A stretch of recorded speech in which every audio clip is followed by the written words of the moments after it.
स्य सर्वधर्मस्वरूपिणे अवतारवरिष्ठाय रामकृष्णाय ते नमः। जननीं शारदां देवीं रामकृष्णं जगद्गुरुं पादपद्मे तयो श्रित्वा प्रणमामि मुहुर्मुहुः। नमः श्रीयतिराजाय विवेकानन्दसूरये सच्चित्सुखस्वरूपाय स्वामिने तापहारिणे तापहारिणे। श्रुतिस्मृतिपुराणानाम् आलयं करुणालयं नमामि भगवत्पादं शङ्करं लोकशङ्करं। शङ्करं शङ्कराचार्यं केशवं बादरायणं सूत्रभाष्यकृतौ वन्दे भगवन्तौ पुनः पुनः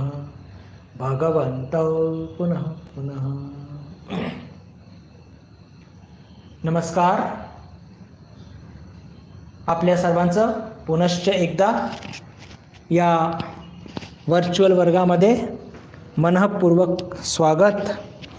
आज बुधवार आणि ठरल्याप्रमाणे आचार्य शंकरकृत आत्मबोध या प्रकरण ग्रंथावरती आपण चर्चा करणार आहोत। मागच्या वेळेस आपण श्लोक नंबर 14 त्याची चर्चा सुरुवात केली होती, पण ती चर्चा थोडी अर्धीच आपली राहिली आणि वेळ संपला होता। आज आपण त्याच श्लोकला पुन्हा घेऊया, थोडीशी उजळणी करूया आणि उजळणी केल्यानंतर त्याचा जो उर्वरित भाग आहे त्याला पूर्ण करण्याचा प्रयत्न करूया। हा श्लोक तसा तर पूर्ण ग्रंथच फार महत्त्वाचा आहे, पण या श्लोकाच्या संदर्भात जे विशेष सांगायचं म्हणजे की वेदांत तत्त्वज्ञानाचं एक मुख्य आधारस्तंभ म्हणजे अज्ञान, माया, प्रकृती, अविद्याशक्ती आणि तिच्या संदर्भात सांगितलं गेलेलं आहे। आणि माया अशी काही दिसत नसते, म्हणून त्याच्यावरती मी थोडा भर देऊ इच्छितो। तर जी चर्चा केली होती आपण, आधी श्लोक वाचूया एकदा पुन्हा। अनादि अविद्या अनिर्वाच्या कारणोपाधिरुच्यते उपाधि त्रितयात अन्यम आत्मानम अवधारयेत। अनादि अविद्या अनिर्वाच्या, पहा 3 विशेषण लावलेत, आणि कारणोपाधिरुच्यते उपाधि त्रितयात अन्यम आत्मानम अवधारयेत। पहा, याच्या आधीच्या 2 श्लोकांमध्ये 12व्या आणि 13व्यामध्ये आपण सध्या काय चर्चा करत आहोत? आपण 3 प्रकारचे शरीर, आणि हे 3 प्रकारचे शरीर कसे आहेत? हे आहे उपाधी। आत्मतत्वावरती उपाधी आहेत। उपाधी म्हणजे काय? की 2 वस्तू जवळजवळ येतात आणि एकमेकांवरती आपले गुणधर्म आरोपित करत असतात, त्याला म्हणतात उपाधी। आणि याचं उदाहरण आपण घेतलं होतं की एका स्फटिक मणी जो एकदम शुद्ध आणि पारदर्शी असतो, त्याच्या जवळ आपण एक जर लाल रंगाचं फूल ठेवलं तर काय होतं? स्फटिक आपल्याला लाल दिसतो। स्फटिक आपल्याला लाल दिसतो, पण मुळात तो लाल नसतो, पण त्याचा लाल रंग त्याच्यावरती आरोपित होतो। म्हणजे हे लाल रंगाचं आरोपण जे असतं ते काय असतं? उपाधी। तर आत्मतत्वावरती 3 उपाधी आचार्यांनी सांगितल्या। स्थूल शरीर, भोगायतनम, लक्षात असेल 12वा श्लोक। आणि मग भोग घेण्याकरता साधन काय? तर सूक्ष्म शरीर, त्याची अवस्था कोणती? स्वप्नावस्था। स्थूल शरीराची अवस्था कोणती? जागृत अवस्था। आणि तिसरं हे कारण शरीर, मागच्या वेळेस याची चर्चा करत होतो। आणि हे कारण शरीर याला नाव का दिलेलं आहे? कारण की स्थूल आणि सूक्ष्म शरीर हे यातूनच जन्माला आलेले आहेत। जसं एक बीमधून एक मोठं वटवृक्ष तयार होत असतं, तसंच या कारण शरीरामधून हे स्थूल शरीर आणि सूक्ष्म शरीर हे उद्भवलं असतं. पण जसं झाडाचं बी आपल्याला दिसतं तसं हे कारण शरीर दिसत नाही.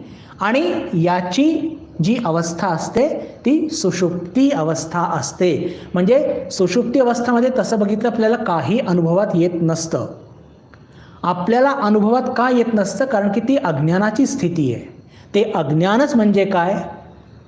ते कारण शरीर, आणि त्यातूनच हे सूक्ष्म आणि स्थूल शरीर हे जन्माला आलेलं असतं. ह्या सगळ्या गोष्टी मी थोड्या भरभर घेतोय कारण मागच्या वेळेस याची बऱ्यापैकी चर्चा झालेली आहे. अजून थोडंसं पुढे जाऊया की आता प्रश्न हा निर्माण होतो की हे कारण शरीर दिसत का नाही? कारण की ही अविद्या आहे, माया आहे, प्रकृती आहे.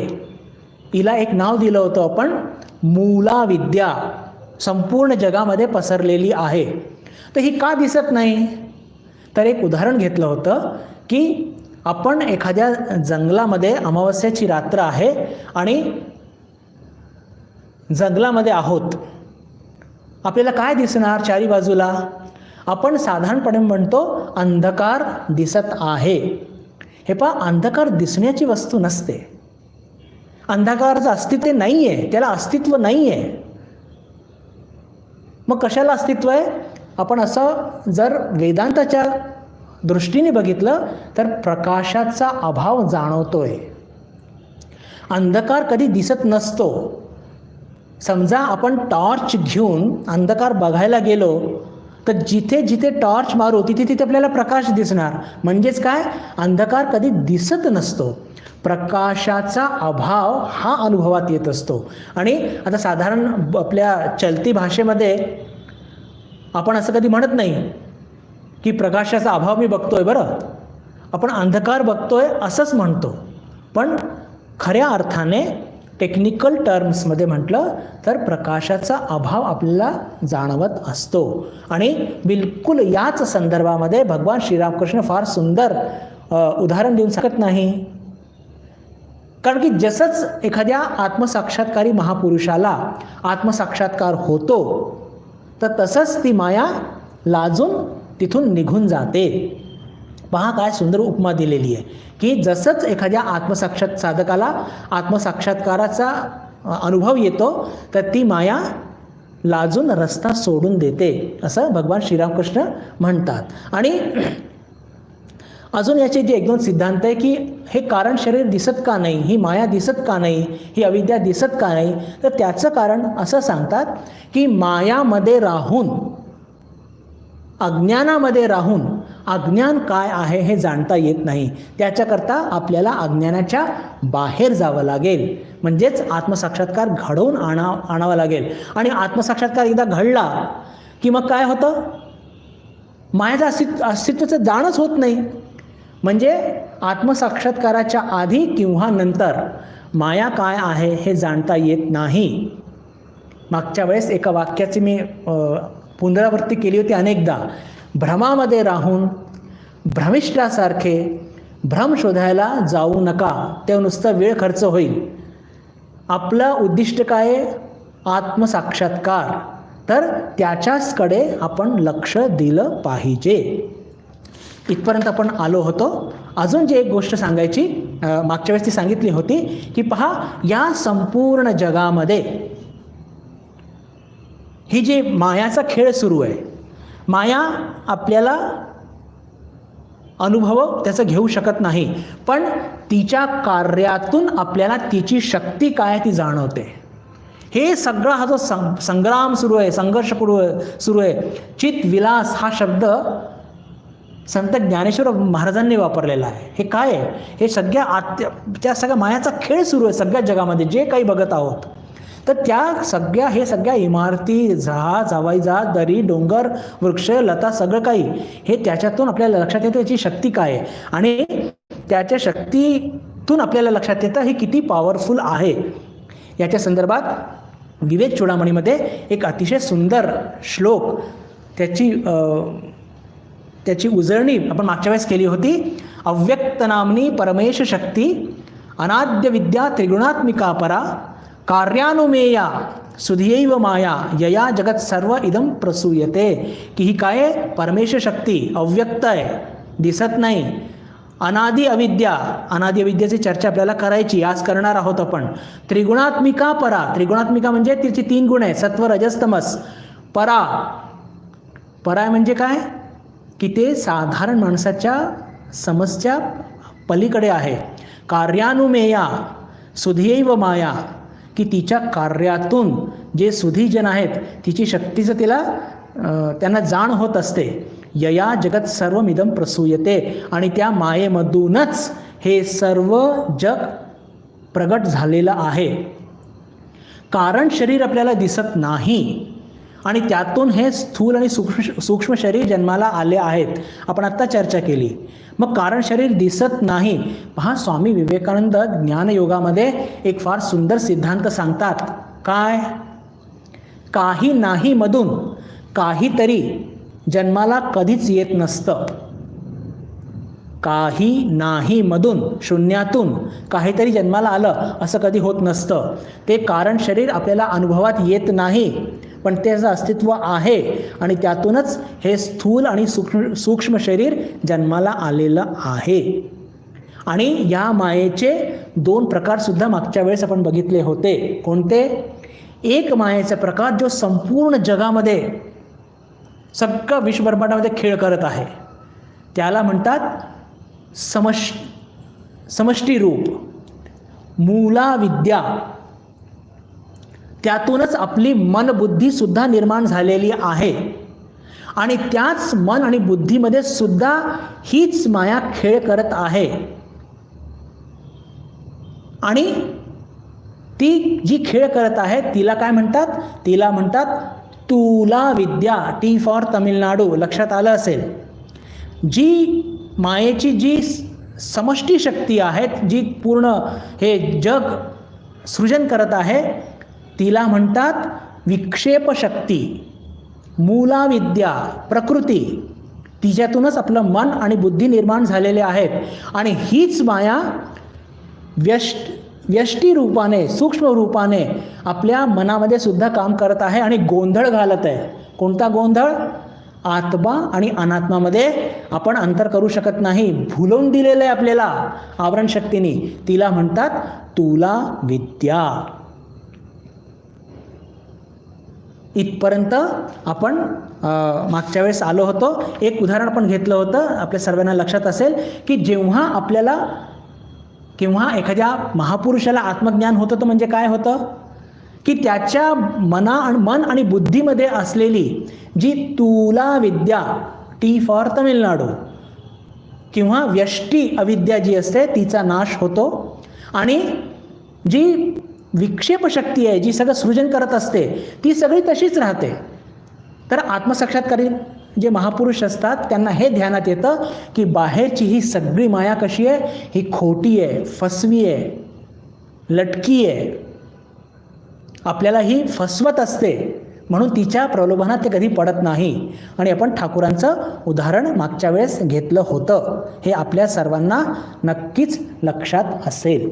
इथपर्यंत आपण मागच्या वेळेस आलो होतो. हे फार महत्त्वाचं आहे म्हणून मी पुन्हा इतकी याची पुनरावृत्ती केली. आता आपण थोडंसं अजून पुढे जाण्याचा प्रयत्न करूया. ही कशी आहे? अनादी. अनादी म्हणजे हिचा जन्मसुद्धा नाही, म्हणजे ही केव्हा सुरू झाली आहे ही सांगता येत नाही. का सांगता येत नाही?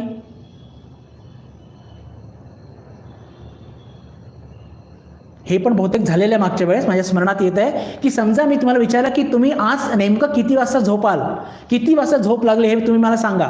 सांगू शकू का? नाही. 9:45 वाजता आपण आपल्या बेडवर झोपलो, काही पुस्तक घेतली आणि केव्हा आपल्याला झोप लागेल जर घड्याळाकडे लक्ष ठेवलं तर झोपच लागणार नाही. बिलकुल हे तसंच आहे. नातवानी आजीला विचारलं की आजी तुझ्या लग्नामध्ये तू मला का नाही नेलं होतं, मी कुठे होतं? तर याला काय उत्तर आहे? म्हणजेच आपण सध्या भ्रमात आहोत आणि हे भ्रम केव्हा सुरू झालेलं आहे हे सांगणं अवघड आहे आणि संपणार केव्हा हे सुद्धा सांगणं अवघड आहे. पण एवढं मात्र सांगू शकतो की ज्या दिवशी आपल्याला आत्मसाक्षात्कार लाभेल, ते घडून येईल, त्या दिवशी मात्र या अविद्येचा नाश होणार. तर ही कशी आहे? ही अनादी.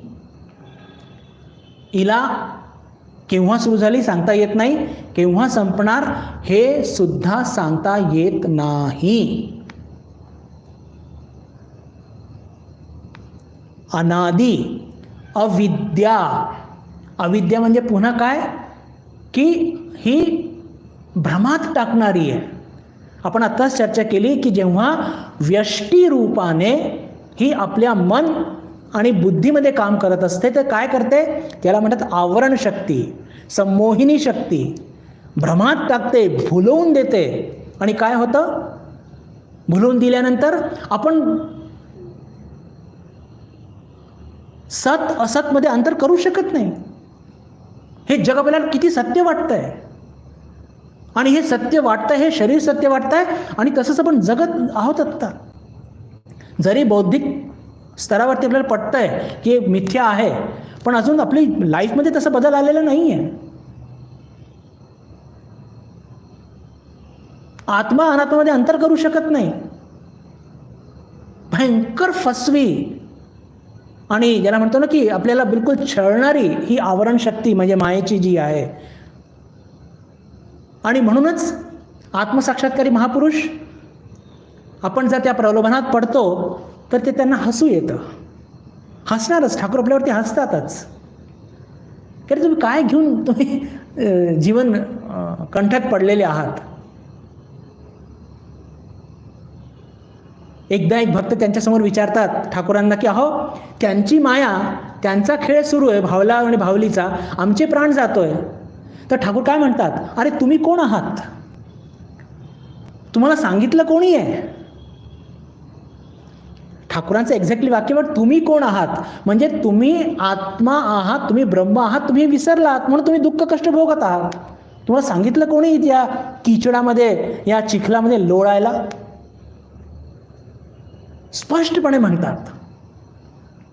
पण ही आवरण शक्ती बंधू भगिनींनो इतकी ताकदवर आहे, इतकी भुलवणारी आहे की आपल्या आतमध्ये ती अनंत शक्ती, सर्वज्ञ, सर्वव्यापी, सर्वशक्तिमान विद्यमान आहे, तरी त्याचा पत्ता लागत नाही. आणि त्याचा पत्ता लागत नाही याच्याकरता भगवान श्रीरामकृष्णांनी एक अतिशय एक सुंदर आणि बोलकं उदाहरण दिलेलं आहे. हे जे धान्याचे व्यापारी असतात त्यांचे मोठे मोठे गोडाऊन असतात तांदूळाचा साठा ठेवण्याकरता. ठाकूरांनी तांदूळाचंच उदाहरण दिलं आहे. आणि त्या तांदूळाच्या सुवासाने उंदीर ते तांदूळ खायला येतात. तर त्यांना चकवण्याकरता काय करतात हे शेठजी लोक की आपल्या लाह्या असतात, सालीच्या लाह्या, त्याला गुळाचं वेष्टन लावतात, त्याला वाळवतात आणि ते गुळ लावलेली, गुळात माखलेली त्या सालीच्या लाह्या त्या पसरून देतात त्यांच्या गोडाऊनच्या समोर. उंदीर येतात त्या वासाने, पण त्या लाह्या खाण्यामध्ये ते इतके गर्क होतात की आतमध्ये इतका सुवासित आणि चांगला तांदूळ आहे याचा त्यांना पत्ताच लागत नाही आणि त्यांचा तांदूळ सुरक्षित राहतो. बिलकुल याच पद्धतीने ही माया आपल्याला अशी भुलवते आत्मतत्व आणि अनात्मतत्वाच्या मध्ये की आपल्याला काही पत्ता लागू देत नाही की आपलं खरं स्वरूप काय आहे आणि आपण सतत कष्ट आणि दुःख भोगत असतो. ही आहे अविद्या. पुन्हा म्हणतात अनिर्वाच्या, म्हणजे ती काय आहे हे मुखाने सांगता येत नाही. माया काय आहे याची परिभाषा करता येत नाही. आपल्यापैकी ज्या लोकांनी विवेक चूडामणीचे वर्ग अटेंड केले असतील पुणेमध्ये आणि साताऱ्यामध्ये, तिथे याची चर्चा झालेली आहे. सन्नापि सन्नापि उभयात्मिकानो, भिन्नापि भिन्नापि उभयात्मिकानो, सांगापि अनंगापि उभयात्मिकानो, सा महत अद्भुता अनिर्वचनीया. मी याचं फार डिटेल आता वर्णन करत नाही, कारण की त्याच्यात खूप वेळ जाईल आहे म्हणून. पण एक गोष्ट मी जी सांगू इच्छितो की हे पहा, ही माया काय आहे. हे सत म्हणजे आत्मतत्व आणि असत यांचं काहीतरी मिश्रण आहे. सत जर फक्त असतं ना या संसारामध्ये तर प्रॉब्लेम नव्हता. फक्त जर असत असतं तरी प्रॉब्लेम नव्हता. पण या दोघांचं मिश्रण आहे. सन्नापी सन्नापी उभयात्मिकानो, आणि सगळ्यात शेवटी म्हणतात सा महत अद्भुता अनिर्वचनीया, की ती अत्यंत अद्भुत अशी ही ब्रह्मतत्वाची शक्ती आहे. आणि कशी आहे? अनिर्वचनीया. इथे म्हटलंय अनिर्वाच्या. ती काय आहे तोंडाने सांगितले जाऊ शकत नाही. तिची परिभाषा तुम्ही देऊच शकत नाही.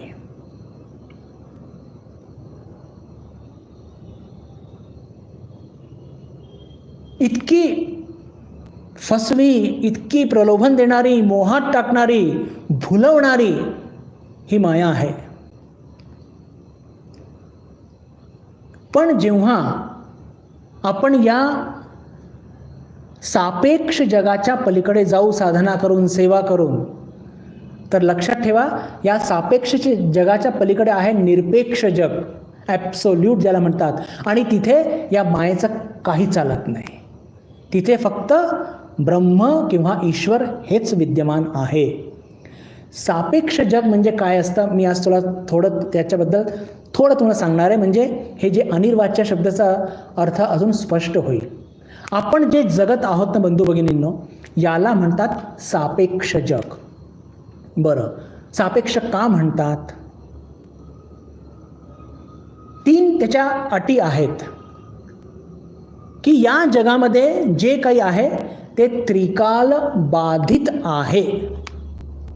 या जगामध्ये जे काही आहे, हा मोबाईल, हा टेबल, हा रेझर, हे सगळं वास्तू वगैरे वगैरे सगळं काही आहे, हे सगळं काय त्रिकाल बाधित. म्हणजे काय? आज आहे उद्या नाही. पण या जगामध्ये सत म्हणजे आत्मतत्व सुद्धा आहे. आणि ते आत्मतत्व ते त्रिकाल अबाधित आहे. म्हणून म्हटलं की हे सत आणि असतचं मिश्रण आहे. हे एवढं लक्षात ठेवा. पण हे जेव्हा आपण सापेक्ष जगामध्ये वावरतो तर सापेक्ष जगामध्ये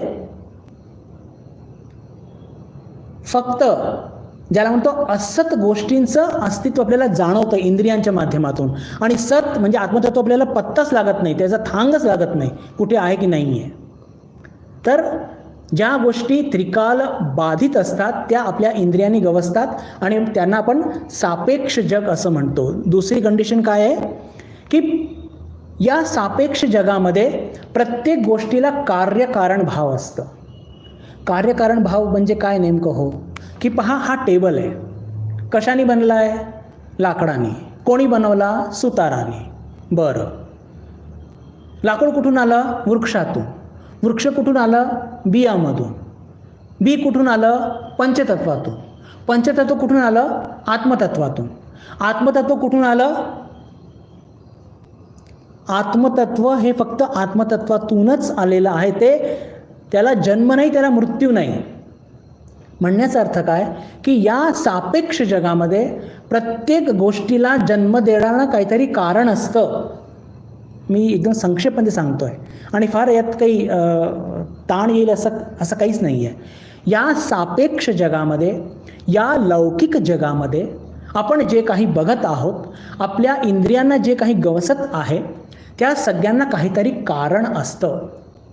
फक्त आत्मतत्वच एक अशी वस्तू आहे की जी त्रिकाल अबाधित आहे एक, आणि दुसरं की त्याला कारण नाही. तो कुठून आलाय सांगता येत नाही.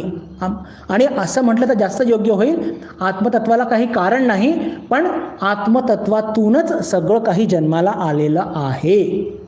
पहा, आपण चर्चा करत आहोत सापेक्ष निरपेक्ष.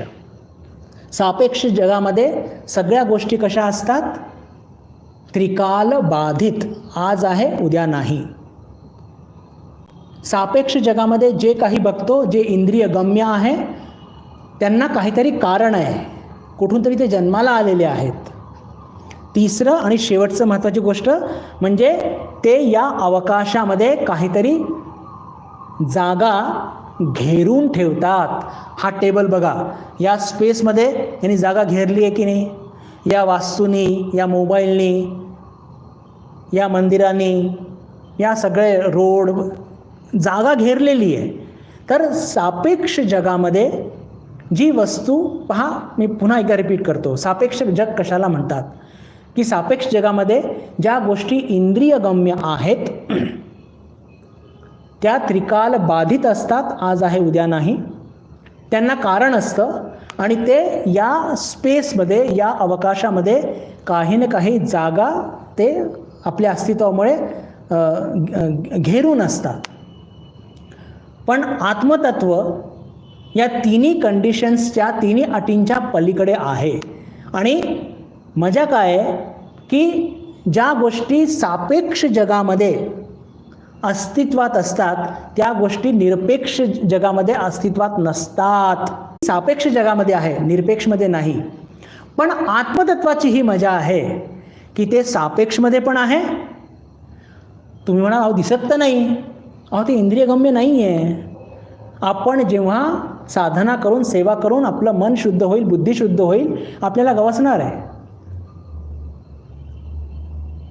तर आत्मतत्व हे सापेक्षमध्ये पण आहे आणि निरपेक्षमध्ये सुद्धा आहे. त्याचं तो सर्व शक्तिमान आहे बाबा, सर्वज्ञ आहे, सर्वव्यापी आहे. पहा हा शब्द मी जो वापरतो ना नेहमी, त्याचा अर्थ काय की आत्मतत्व सर्वव्यापी आहे. म्हणजे काय? तो सापेक्ष जगामध्ये पण आहे आणि निरपेक्षमध्ये सुद्धा त्याचं अस्तित्व आहे. सर्वशक्तिमान आहे, इकडेही तो दादागिरी करतो, तिकडे दादागिरी करतो, त्याच्यावरती कोणी नाही आहे.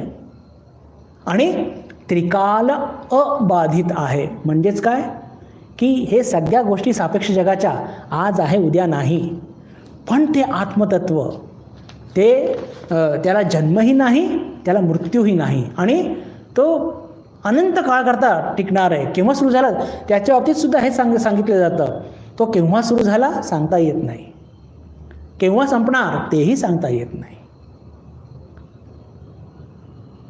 तर हे म्हणजे हे जे अनिर्वाच्य जे म्हणतो त्याचा अर्थ काय की या सापेक्ष जगामध्ये ह्या असत गोष्टी आणि सत गोष्टींचं मिश्रण झालेलं आहे. म्हणून नेमकी माया काय आहे ही मुखांनी सांगता येत नाही. हे आपण इथे लक्षात घेतलं पाहिजे. याच श्लोकाच्या संदर्भात आता पहा आपण काय चर्चा करत होतो, थोडंसं आपण जरा साईडला गेलो होतो. आता मूळ पुन्हा चर्चेकडे जाऊया की हे जे तीन शरीर याची चर्चा करत होतो आपण. कोणते तीन शरीर? स्थूल शरीर, सूक्ष्म शरीर आणि कारण शरीर. आणि यात हे तिघं कसे आहेत? हे आत्मतत्वावरती उपाधी आहेत. म्हणजे आपले गुणधर्म त्या आत्मतत्वावरती आरोपित करतात. आत्मतत्व आपलं चैतन्य या तिघांना देतो. आपल्याला आत्मतत्व गवसत नसतं तर आपल्याला काय वाटतं, हे तिन्ही शरीर चैतन्यमय आहे का? पहा कशी घालमेल होतीये, कशी घालमेल होती बघा. 12व्या 13व्या श्लोकामध्ये आपण स्थूल शरीर, सूक्ष्म शरीर आणि 14व्या श्लोकामध्ये चर्चा करत आहोत कारण शरीर. या तिघांचे गुणधर्म जे आहेत ते आत्मतत्वावरती आरोपित होत असतात आणि आत्मतत्वाचं जे चैतन्य आहे ते यांच्यावरती आरोपित होतं. आरोपित झाल्याने त्यांना चैतन्य मिळतं आणि ते मायेचं रूप असल्याने, त्रिगुणात्मिका असल्याने ते या जगामध्ये खेळ करत असतात आणि आपल्याला काय वाटतं, स्थूल शरीर चैतन्यमय आहे, सूक्ष्म शरीर चैतन्यमय आहे आणि कारण शरीर सुद्धा चैतन्यमय आहे असं आपल्याला भासतं. पण वास्तविक ते तिन्ही जड आहेत.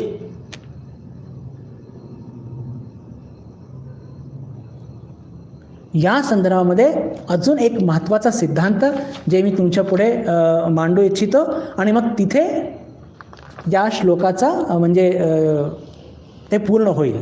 पण तो एक पॉईंटकडे जाण्याच्या आधी एक जी महत्त्वाची गोष्ट इथे जे सांगू इच्छितो की पहा हे जे आत्मतत्व आणि हे 3 शरीर हे फार जवळजवळ आलेले आहेत, एकमेकांना प्रभावित करत आहेत. पण आत्मतत्वापासून हे 3 शरीर एकदम वेगळे आहेत, लक्षात ठेवा.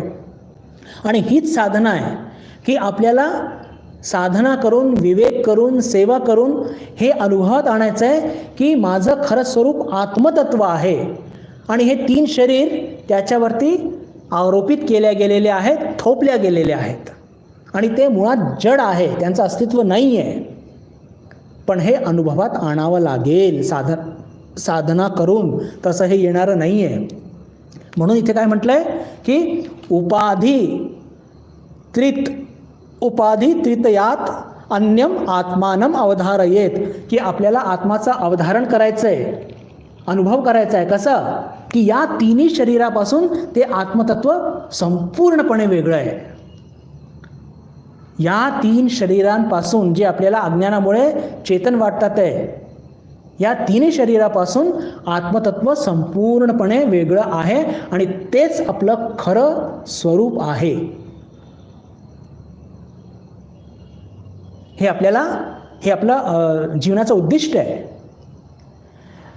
आत्ता मी तुमच्याशी चर्चा करताना एक वाक्य बोललो बंधू भगिनींनो, की हे 3 शरीर आणि आत्मतत्व हे जवळजवळ असतात आणि एकमेकांना प्रभावित करत असतात. 3 शरीर आपले गुणधर्म आत्मतत्वावरती आरोपित करतात आणि आत्मतत्व आपलं चैतन्य या 3 शरीरांना देतो, म्हणून आपल्याला ते 3 शरीर चैतन्यमय वाटतात. पण लक्षात घ्या, खऱ्या अर्थाने वेदांताच्या दृष्टीने 3 शरीर हे जड आहेत आणि हे 3 शरीर आपले गुणधर्म जेव्हा आरोपित करतात आत्मतत्वावरती, तर आत्मतत्व काय बंधनात पडतो का? त्याचं स्वरूप बदलतं का? नव्हे. तसं आपल्याला दिसतं, तसं आपल्याला भासतं, ॲज इफ असं आपल्याला भासतं आपल्या अज्ञानामुळे. पण आत्मतत्वाचं स्वरूप कसं असतं? कधी बदलणारं नाही आहे.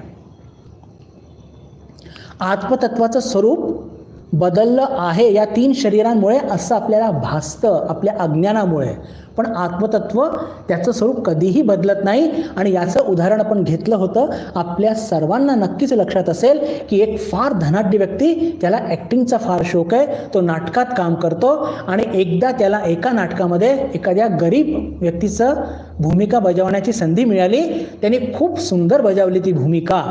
पण ती गरिबाची भूमिका बजावत असताना त्याला हे माहीत होतं, मी धनाढ्य आहे, अब्जोपती आहे मी, ही तुम्हाला ॲक्टिंग करायची आहे. एक्झॅक्टली जेव्हा या 3 शरीरांचे गुणधर्म त्याच्यावरती आरोपित होतात, त्या आत्मतत्वावरती, तो संकुचित आपल्याला भासतो आपल्या अज्ञानामुळे. प्रेक्षकांना काय वाटतं की ती धनाढ्य व्यक्ती माहितीच नाही की ती व्यक्ती धनाढ्य आहे. लोकांना काय वाटतं सिनेमामध्ये, अरे बापरे किती गरीब व्यक्ती आहे, त्याला 2 वेळेस खायलासुद्धा मिळत नाही आहे. असं का म्हणतो? अज्ञानामुळे. तसंच आपण अज्ञानापोटी काय म्हणतो, अरे हे आत्मतत्व संकुचित झालं असं भासतं. पण वास्तविक आत्मतत्वाचं जे अनंत स्वरूप जे आहे ते कधीही बदलत नसतं. ही आत्मतत्वाची परिभाषाच आहे, नाही तर आत्मतत्वच संपून जाईल आहे. बरोबर की नाही? म्हणूनच जे एकमेकांना प्रभावित करतात ते नक्कीच, पण हे लक्षात ठेवलं पाहिजे की मुळात आत्मतत्वाच्या स्वरूपाला कोणत्याही प्रकारची त्याच्यामध्ये बदल हे कधीही घडत नसतो. या श्लोकाच्या संदर्भामध्ये एक अतिशय महत्त्वाचा बिंदू, आणि ते म्हणजे आत्मतत्वाचा अकर्तृत्वपणा किंवा त्याचा अकर्तृत्वाचे जे गुण. या जगामध्ये आत्मतत्व हे कसं आहे, संपूर्णपणे निष्क्रिय.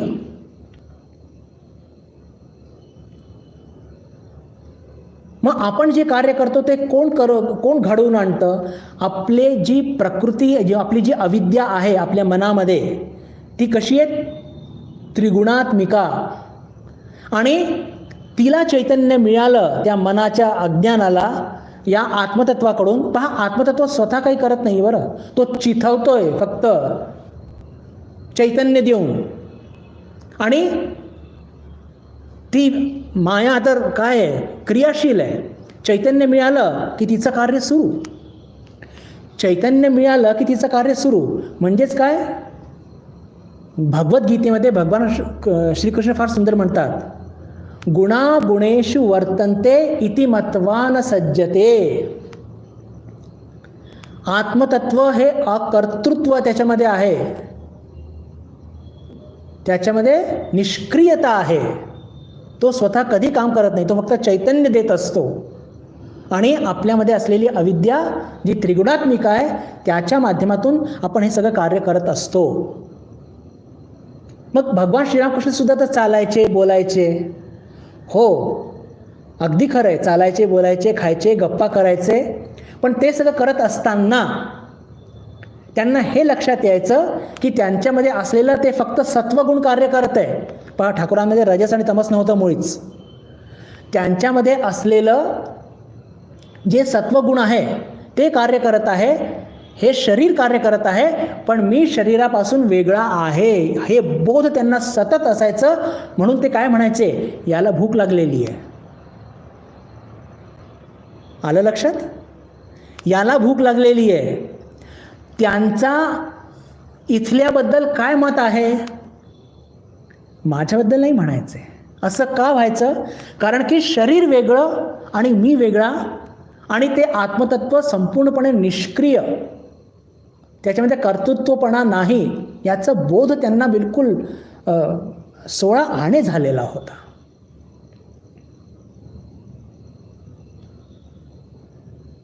हे अकर्तृत्व आणि एखाद्या सामान्य माणसाचं अकर्तृत्व हे कसं ओळखायचं?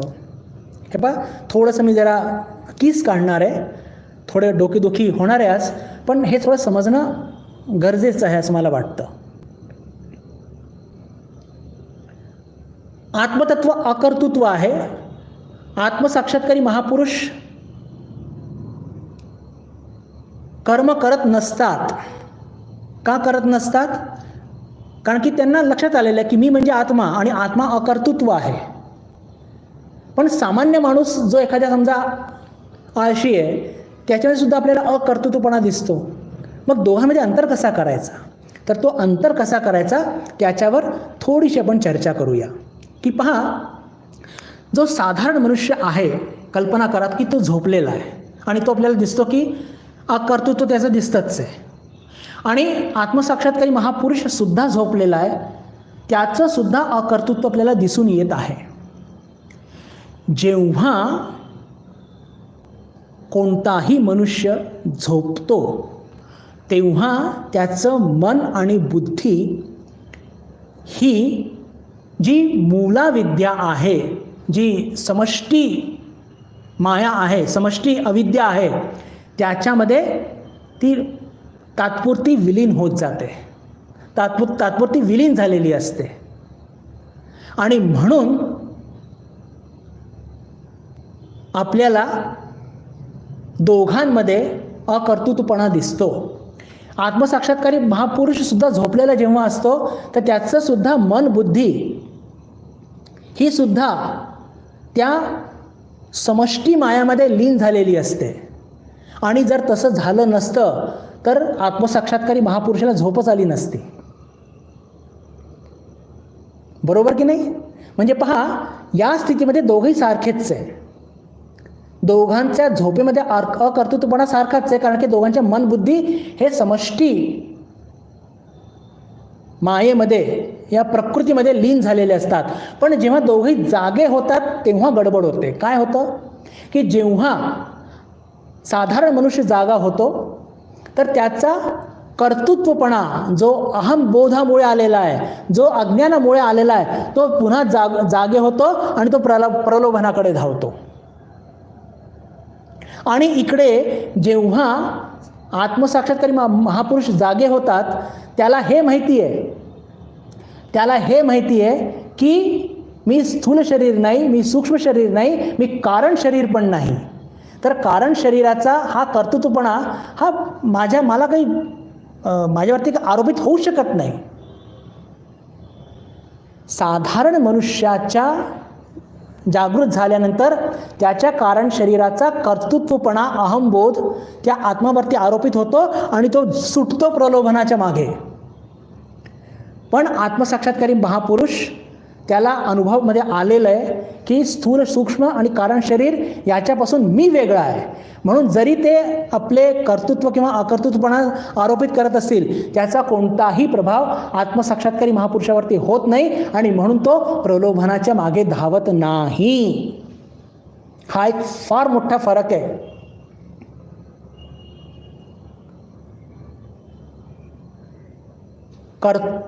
अकर्तृत्वपणा आत्मसाक्षात्कारी महापुरुषाचा झोपेमध्ये आणि जागृत अवस्थेमध्ये सारखा असतो, अकर्तृत्वपणा.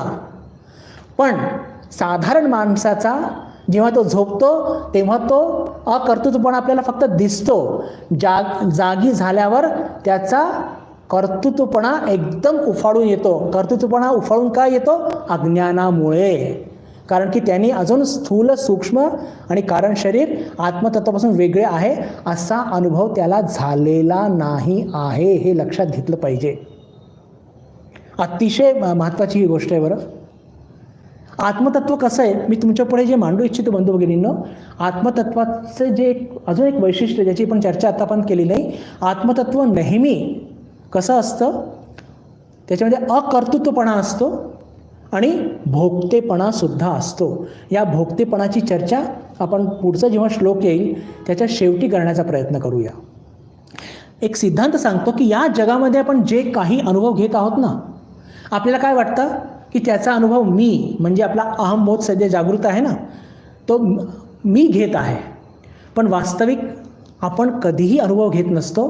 सगळ्या गोष्टींचा अनुभव, विशेषकर सुखाचा आणि आनंदाचा, हा नेहमी आत्मतत्वच घेत असतो. त्याचा ॲनालिसिस आपण पुढे करूया, आत्ता मी आज करत नाही. आज आपल्याला फक्त एवढंच जाणून घ्यायचं आहे की आत्मतत्व हे अकर्तृत्व असतं. जेव्हा साधारण मनुष्य झोपलेला असतो त्याच्यामध्ये अकर्तृत्वपणा दिसतो आपल्याला, पण तो जागी झाल्यावरती अज्ञान त्याचं पुन्हा जागृत होतं आणि अहंबोधामुळे त्याचं कर्तृत्वसुद्धा जागृत होतं. पण आत्मसाक्षात्कारी महापुरुषाच्या जीवनामध्ये काय घडत असतं की आत्मसाक्षात्कारी महापुरुषाच्या जीवनामध्ये जेव्हा तो झोपलेला असतो तर त्याच्यासुद्धा मन आणि बुद्धी, प्रकृती लीन झालेलं असतं. पण जेव्हा तो जागी होतो तर त्याचं अज्ञान नाही, त्याचं ज्ञान जागृत होतं आणि त्याच्या ध्यानातच असतं की मी आत्मा आहे आणि तो या तिन्ही शरीरापासून वेगळा आहे आणि मी माझ्यामध्ये अकर्तेपणा आहे. तो जरी चहा पित असेल, भोजन ग्रहण करत असेल, गप्पा करत असेल आपल्या ठाकुरांसारखा, तरीसुद्धा ते मी करत नाही आहे, ते हे शरीर करत आहे. म्हणून तर ठाकूर म्हणायचे ना, जेव्हा त्यांचं मन खालती यायचं, म्हणजे समाधीतून जेव्हा खालती यायचं, तर याला मिष्टी पाहिजे, याला पाणी पाहिजे, याला झावतेल्याकडे जायचं आहे. त्यांचं याच्याबद्दल, या स्थानाबद्दल काय मत आहे? का माझ्याबद्दल ते म्हणू का शकत नव्हते? कारण की आत्मतत्व आणि तीन शरीर हे वेगळं याचा अनुभव त्यांना बिलकुल पूर्णपणे आलेला होता. याचा अनुभव त्यांना पूर्णपणे आलेला होता, म्हणून ते तसं म्हणू शकत नव्हते. याच संदर्भात अजून एक दोन गोष्टी थोडीशी चर्चा करूया.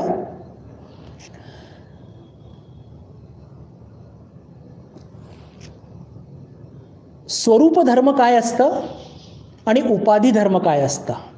आधी उदाहरण घेऊया आणि मग या कर्तृत्वपणा आणि अकर्तृत्वपणाला समजण्याचा प्रयत्न करूया. हे थोडंसं महत्त्वाचं आहे बरं. कदाचित थोडं जड जात असेल, पण आधी पण उदाहरण घेऊया आणि नंतर त्या उपाधीच्या, त्या उदाहरणाच्या माध्यमातून कर्तृत्वपणा आणि अकर्तृत्वपणा हे काय आहे नेमकं समजण्याचा प्रयत्न करूया. उदाहरण म्हणजे काय? गोडपणा साखरेचा स्वरूप धर्म आहे. गोडपणाशिवाय साखरेची कल्पना सुद्धा आपण करू शकत नाही. बरोबर आहे की नाही? साखर म्हटलं म्हणजे कशी असते? गोडच असणार. आणि जर ती गोड नाही आहे तर ती साखर सोडून अजून काही होऊ शकते. म्हणजेच काय? गोडपणा हा साखरेचा स्वरूप धर्म आहे. आलं लक्षात? पुन्हा सांगतो, गोडपणाशिवाय आपण साखरेची कल्पना करू शकत नाही. आणि जर एखादी वस्तू आपल्याला साखरेसारखी दिसणारी कोणी हातावर ठेवली आणि म्हटलं की साखर आहे पण गोड नाही आहे, तर आपण काय म्हणू की नाही, मग ही साखर नाही आहे. गोडपणा साखरेचा स्वरूप धर्म आहे आणि त्या स्वरूप धर्माला त्या वस्तूपासून कोणी पण कधी वेगळं करू शकत नाही. गोडपणा साखरेचा कोणी पण साखरेपासून वेगळा करू शकतो का? नाही करू शकत. बरं, आता मी 2 चमचे साखर घेतली आणि नाही, क्षमा करा, आधी मी एक ग्लास पाणी घेतलं आणि मी ते पाणी आपण प्यायलो, तर पाण्याचा काही स्वाद असतो का? काही नसतं. एकदम प्लेन वॉटर असतं. पण त्याच अजून एक ग्लास पाणी घेतलं आणि त्याच्यामध्ये मी 2 चमचे साखर घातली आणि विरघळली, तर काय होईल? साखर पाणी तयार होईल. बरोबर ना? साखर पाणी कसं, त्याचा स्वाद कसा येईल? गोड येणार. तर हा जो गोडपणा जो पाण्यामध्ये आलेला आहे तो काय आहे? उपाधी धर्म आहे. गोडपणा साखरेचा त्या पाण्यामध्ये आरोपित केला गेलेला आहे, म्हणून काय तो उपाधी धर्म आहे. पण फक्त मी साखर खाल्ली तर गोडपणा साखरेचा स्वरूप धर्म आहे. पहा, थोडं कन्फ्युजन कदाचित होत असेल, पण एकदम क्लिअर आहे. म्हणजे यात काही फार जास्त असं काही ताण घेण्यासारखी काही गोष्ट नाही आहे. गोडपणा फक्त साखरेची जर घेतली गोष्ट तर त्याचा स्वरूप धर्म आहे. पण तीच साखर जेव्हा आपण प्लेन वॉटरमध्ये विरघळली तर तो साखरेचा गोडपणा आपण आरोपित करतो. तर साखर पाणीचा, शब्दांकडे लक्ष द्या, साखर पाणीचा गोडपणा काय आहे? त्या पाण्यावरती उपाधी धर्म आहे, त्याच्यावरती गोडपणा मी आरोपित केलेला आहे. इथपर्यंत क्लिअर झालं?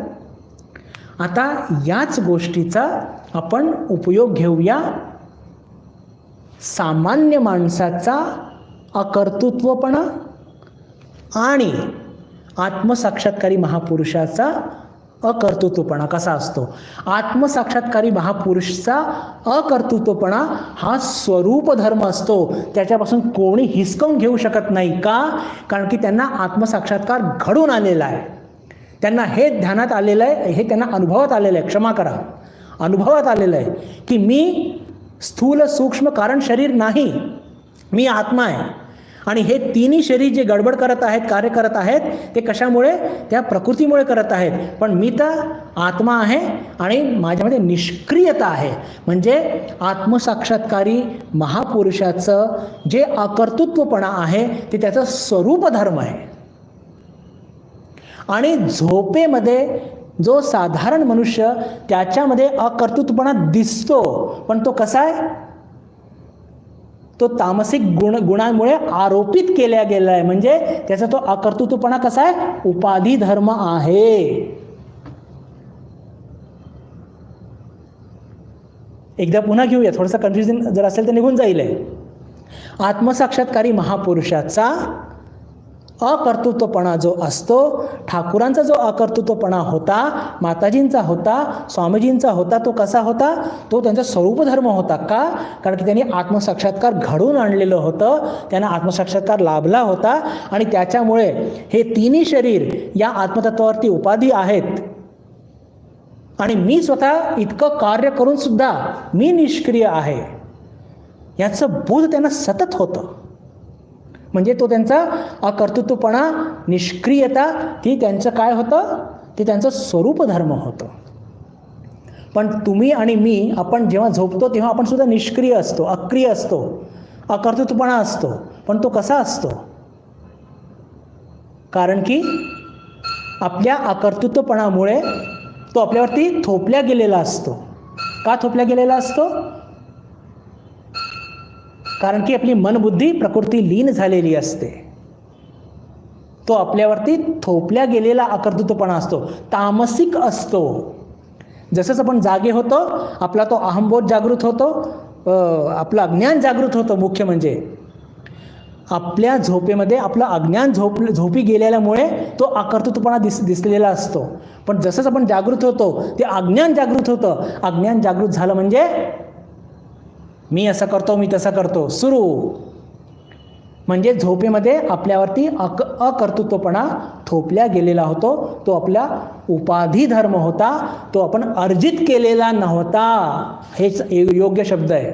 अर्जित केलेला अकर्तृत्वपणा नव्हता. पण इकडे आत्मसाक्षात्कारी महापुरुषांनी तो जो अकर्तृत्वपणा होता तो अर्जित केला होता. झोपे असू देत की जागे असू देत, दोन्ही स्थितीमध्ये त्यांचा तो अकर्तृत्वपणा, तो त्यांचा ज्ञान, मी आत्मा आहे, मी ब्रह्म आहे, हा शाबूत होता. जागृत असो, स्वप्न असो, सुषुप्ती असो. पण इकडे आपल्यासारख्या साधारण लोकांच्या जीवनात काय होत असतं?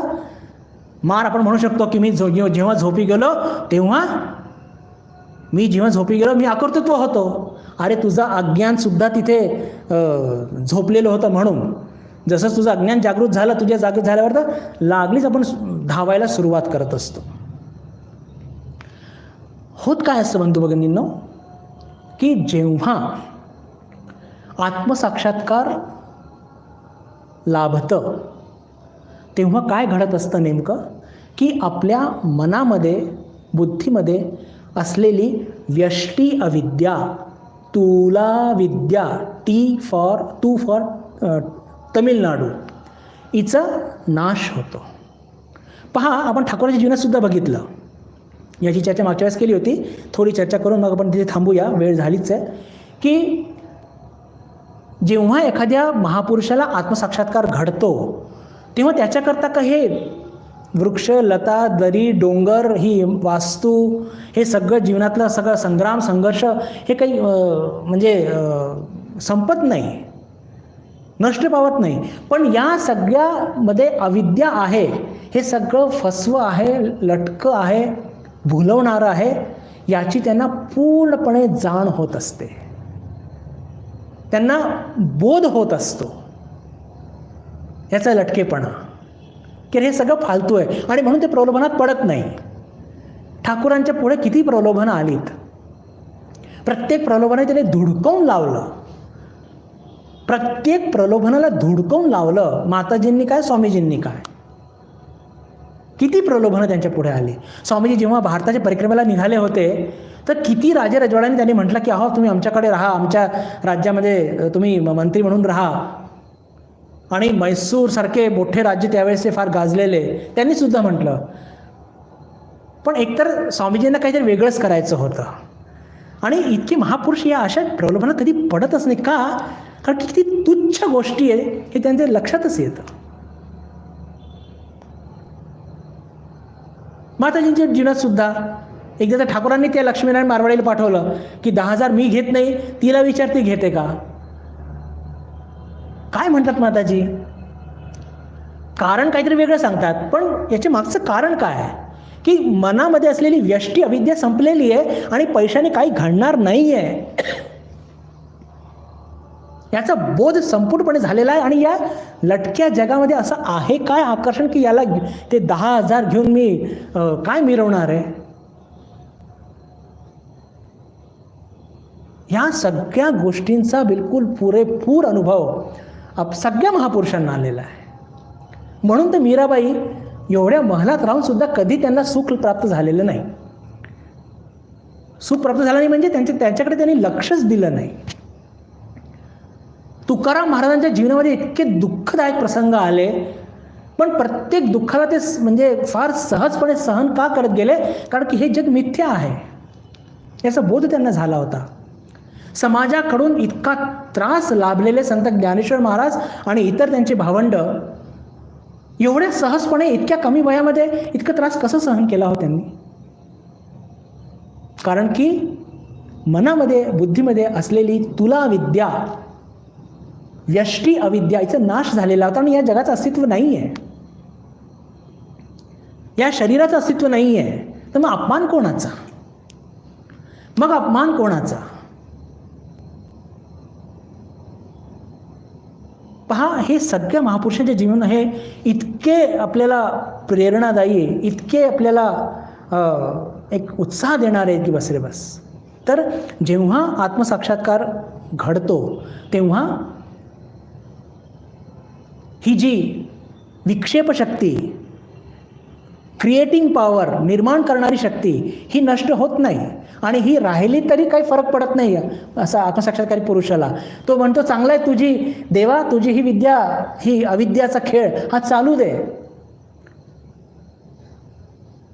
कारण की त्या महापुरुषांच्या मन आणि बुद्धीमध्ये असलेली जी तुला विद्या, जी व्यष्टी अविद्या, तिचा नाश झालेला असतो. पहा, ठाकूरांच्या जीवनामध्ये तर अनेक सत्पुरुष त्यांच्या भेटीला वगैरे यायचे, हे उदाहरण मी सांगितलेलं आहे. आणि एक खूप उच्च ब्रह्मपदाला प्राप्त असे महापुरुष ते तिथे निवासाला आले होते, म्हणजे त्यावेळेस त्या धर्मशाळेमध्ये. आणि दिवसभर ते ईश्वरी चिंतन, आत्मतत्वामध्ये त्याच्या चिंतनात निमग्न राहायचे. दिवसातनं कधीतरी एकदा बाहेर यायचे आणि काय म्हणायचे की वाह वाह क्या माया बनाई है भगवान, बहुत खूब, असं करून आनंद व्यक्त करायचे, हसायचे. आणि आपण लोक कसं मूर्खपणा करत आहोत आणि कसं रडत आहोत, कसे दुःख प्राप्त करत आहोत आणि थोडं दुःख कमी झालं की लागलीच प्रलोभनाकडे धावत आहोत, हे सगळं बघून कदाचित खूप हसत सुद्धा असतील ते, कदाचित काय हसण्यासारखंच आहे.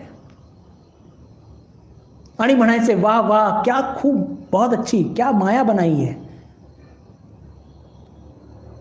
आणि पुन्हा ते सगळं बघून आणि पुन्हा जाऊन आपल्या कुटियामध्ये जाऊन ध्यान करायचे. तर काय नेमकं घडत असतं आत्मसाक्षात्कार झाल्यानंतर, की आपल्या मनामध्ये असलेलं अज्ञान, व्यष्टी अविद्या, तिचा संपूर्णपणे नाश होतो. पण ही प्रकृतीचा खेळ, जी क्रिएटिंग पॉवर आहे, ही तशीच असते. आणि त्यातून त्या आत्मसाक्षात्कारी महापुरुषाला स्थूल शरीर असू दे, सूक्ष्म शरीर असू दे, कारण शरीर असू दे, बाहेरची सगळी गोंधळ हा चालू देत, पण त्याला हे लक्षात आलेलं असतं की हे सगळं महामायाचा खेळ आहे. म्हणून तो त्या गोंधळाचा फक्त आनंद घेत असतो साक्षी भावाने, पण त्याचा काहीही त्याच्यावरती मनावरती त्याचा परिणाम होत नसतो. आणि म्हणून हे लोक म्हणतात ना, ठाकूर म्हणाले की आत्मसाक्षात्काराच्या आधी हे जग कसं आहे, दुःखाची कुटिया. पण आत्मसाक्षात्कारानंतर हेच संसार कसं आहे, आनंद की कुटिया. आनंद की कुटिया काय? त्याला काय लाडू पेढे मिळतात का, की खूप पैसे मिळतात? कारण की तो क्रायटेरिया आपला आहे. आपल्या आनंदाचे क्रायटेरिया काय? पैसा, सत्ता, समाज सुख वगैरे वगैरे. असं काही मिळतं का? ठाकूरांना काय मिळालं? काहीच मिळालं नाही. त्यांची सगळे वॉन्ट जे असतात तेच संपून जातात मुळामध्ये. पण मग ते आनंदाचे कुटिया का होते? कारण की हे सगळं जग मिथ्या आहे, खोटं आहे, लटकं आहे, याचा पुरेपूर अनुभव त्यांना येतो. तर अनादि अविद्या अनिर्वाच्या कारणोपाधिरुच्यते, की ही माया, हे कारण शरीर, ज्यातून हे सगळं स्थूल आणि सूक्ष्म शरीर जन्माला आलेलं आहे, त्याचं कारण, त्याचं बीज कुठे? कारण शरीरामध्ये. आणि ते कसं आहे? ती माया आहे, ती अविद्या आहे. आणि ती कशी आहे? अनादि आहे, अविद्या आहे, अनिर्वाच्या, तिला एक्सप्लेन करू शकत नाही. आणि ते काय?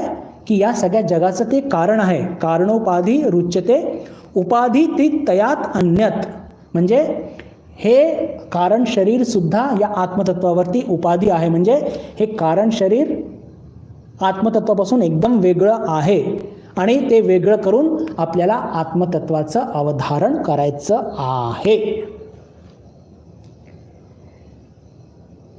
इथे या श्लोकाचं हे विवरण पूर्ण होत आहे. थोड्या गोष्टी अजून आहेत, बघूया पुढच्या वेळेस अजून. कारण की सांगितलं ना, वेदांत फिलॉसॉफीचं माया हे एक फार मोठा एक एक मुख्य पिलर आहे. पण त्यात जास्त गुंतून पडायचं नाही आहे. भ्रमामध्ये राहून भ्रमिष्ठासारखे भ्रम शोधायला जायचं नाही आहे, पण भ्रम काय आहे हे जाणून घ्यायचं आहे थोडक्यात. आणि मग आपल्याला भ्रम दूर कसं होईल याचं चिंतन करायचं आहे. तर हे श्लोक जवळपास इथे पूर्ण होत आहे. पुढच्या बुधवारी आपण हेच उपाधी वेगळ्या पद्धतीने पंचकोशांच्या माध्यमातून आचार्यांनी मांडली आहे आणि ते पण फार महत्त्वाचं आहे. त्याची चर्चा करण्याचा आपण प्रयत्न करूया. येत्या शुक्रवारी भगवद्गीतेवर आपला वर्ग होणारच आहे. 3रा अध्याय आपण सुरू करणार आहोत. त्या दिवशी आपली भेट होईलच अशी आशा मनात ठेवून मी आपल्या सर्वांशी निरोप घेतो. नमस्कार. ओम शांती शांती शांती. हरि ओम तत्सत. श्रीरामकृष्णार्पणमस्तु.